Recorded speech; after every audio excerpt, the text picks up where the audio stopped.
Money is supposed to come from the state, right? That's what we're taught. If there's order, there's government, there's law, there's a seal, and money comes from there. So what I'm about to tell you sounds wrong at first, but it isn't. In 1907, when America's financial system started to crack, Wall Street had to create its own money-like instruments to keep the system alive. And that story reveals something bigger than a panic. It reveals who really holds power when the system starts to break. At the start of the 20th century, America looked unstoppable. Railroads were expanding, factories were multiplying, skyscrapers were rising. Wealth seemed to be everywhere. But countries can be most fragile when they look most powerful. Because the faster everything moves, the more it depends on confidence. And confidence is a strange thing. You can't touch it. You can't lock it in a vault. But once it disappears, everything begins to shake. In 1907, that's exactly what happened. The spark came from a failed attempt to corner the copper market. At first, it looked like a contained disaster, just another bad gamble. But in finance, panic moves differently. It spreads through fear before it spreads through numbers. A few big names got hit. Then a bigger question started moving through the market. Who's next? That question soon reached Knickerbocker Trust. It was one of the largest trust companies in New York. The kind of institution people assumed was too big, too respected, too established to suddenly look weak. But once confidence in Knickerbocker broke, depositors rushed for the exits. They all wanted the same thing: cash, immediately, before everyone else got there first. And that was the real problem. The United States did not have a true central bank in 1907. There was no official institution ready to flood the system with liquidity and calm the panic. No lender of last resort. No one standing behind the financial system saying, "We will hold this together." That was the void. And into that void stepped J.P. Morgan. Morgan is often remembered as the man who saved the system. But that version is a little too neat. He stepped into the center because there was no official power strong enough to do it. He brought bankers together.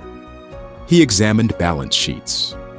He decided which institutions could be rescued and which would be left to fail. Inside private rooms, a handful of men were trying to stop a national financial collapse. And that raises an uncomfortable question.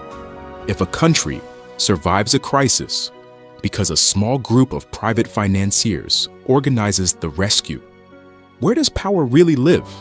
In the state? Or in the private network that can still command trust when everyone else is panicking? As fear spread, the crisis deepened. Banks stopped trusting one another. Credit tightened. Payments started to freeze. And that kind of paralysis can destroy a system just as fast as outright losses. Because once money stops moving, panic turns into suffocation. That was when the New York Clearing House took a remarkable step. To keep the banking system functioning, it began issuing loan certificates. These were not official government currency.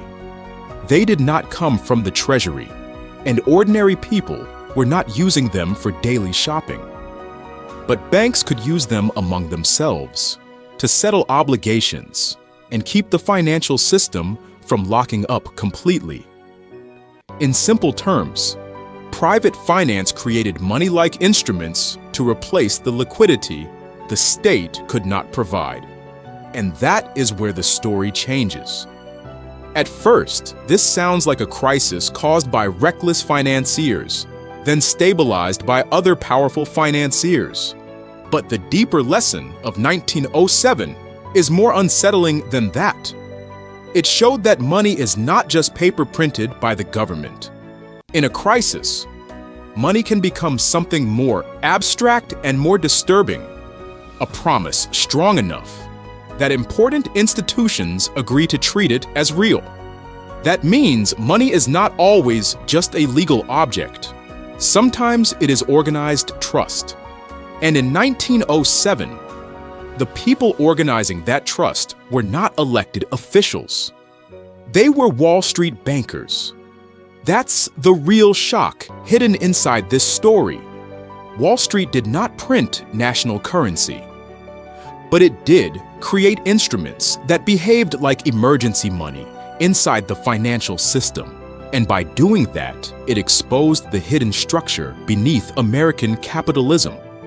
Under the official system was an unofficial backbone, unelected, opaque, private, but powerful enough to keep the country's financial machinery breathing. The panic eventually eased.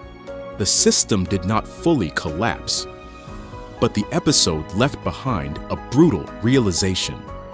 A modern industrial nation had nearly been brought to its knees, and the rescue had depended on private coordination, private authority, and private confidence. That was not a stable arrangement, it was a warning.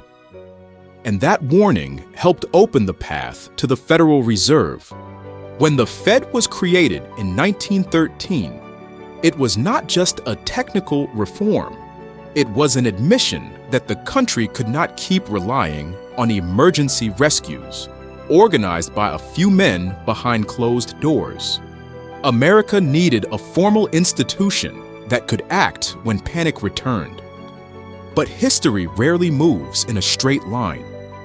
Because the road from the panic of 1907 to the Federal Reserve did not pass through some clean public process.